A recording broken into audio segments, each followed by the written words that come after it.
कांदा उत्पादक शेतकऱ्यांसाठी सर्वात मोठी आनंदाची बातमी. मुंबई हायकोर्टाचा सरकारला दणका, तर कांदा निर्यातीबाबतीत कोर्टाचा ऐतिहासिक निर्णय आता समोर आलेला आहे. कांद्याची निर्यात बंदी करण्यापूर्वी शेतकरी संघटना यांना विचारणं आता बंधनकारक असणार आहे. राज्यात कांद्याचे भाव पुन्हा एकदा वधारणार असल्याचं चित्र पुन्हा एकदा स्पष्ट झालेलं आहे. राज्यातील शेतकऱ्यांमध्ये यामुळे मोठ्या आनंदाचं वातावरण देखील त्या ठिकाणी आता निर्माण झालं आहे. परदेशी जे शेतकरी कांदा पाठवतात, जे व्यापारी कांदा पाठवतात, त्यांना आता चांगले दिवस त्या ठिकाणी येणाऱ्या काळामध्ये येणार आहेत.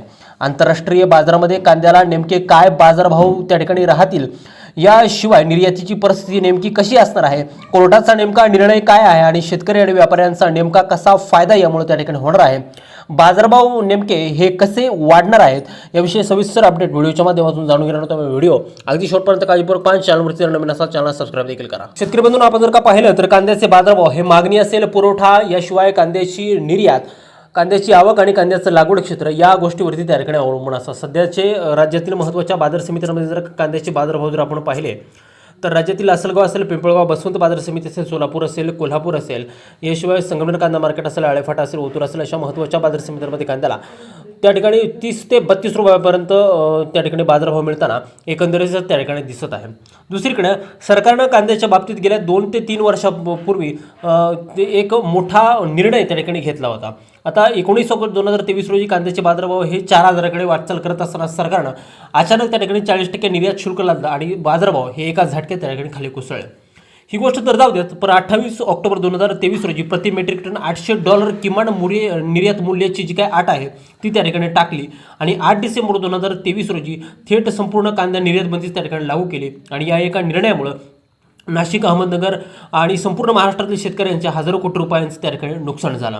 रात्री 12 वाजता एका सहीनं हा निर्णय घ्यायचा आणि पहाटेपर्यंत शेतात राबणाऱ्या शेतकऱ्याच्या स्वप्नांवरती पाणी फिरायचं, हा प्रकार गेली अनेक वर्षे त्या ठिकाणी चालू होता. आणि या मनमानी धोरणाविरोधात हॉर्टिकल्चर प्रोड्युसर एक्सपोर्टर्स असोसिएशन ही त्या ठिकाणी मुंबई उच्च न्यायालयात गेली होती आणि न्यायालयानं आज एक ऐतिहासिक निर्णय त्या ठिकाणी आता दिलेला आहे.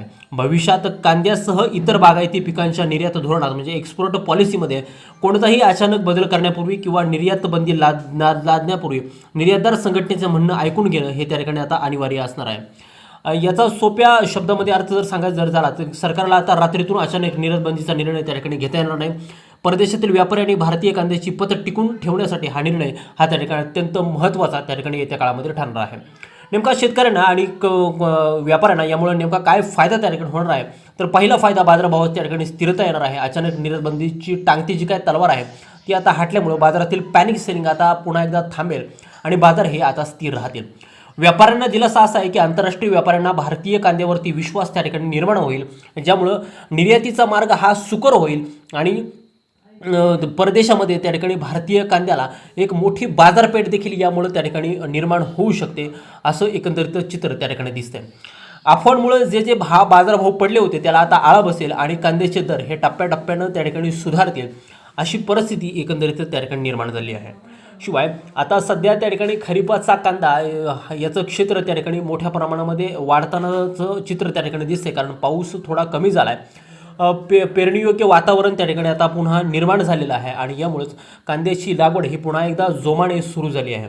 परंतु हा जो काय कांदा आहे तो बाजारामध्ये यायला उशीर होणार आहे आणि रब्बी कांद्याचा जो काय साठा आहे तो आता कमी प्रमाणामध्ये राज्यामध्ये शिल्लक राहिला आहे आणि याच पार्श्वभूमीवरती येत्या 1 ते 1.5 महिन्यामध्ये कांद्याच्या दरामध्ये अचानक तेजीही त्या ठिकाणी येऊ शकते, असं बाजारभाव अभ्यासकांच्या वतीनं सांगण्यात येते. त्यामुळे शेतकरी मित्रांनो, तुमच्याकडे जर का कांदा असेल आणि तो जर तुम्ही विकण्याचा निर्णय जर घेणार जर असाल तर रोजचे बाजारभाव पाहून कांदा विक्रीचा निर्णय घेणं हे तुमच्यासाठी अतिशय फायदेशीर त्या ठिकाणी ठरू शकतं.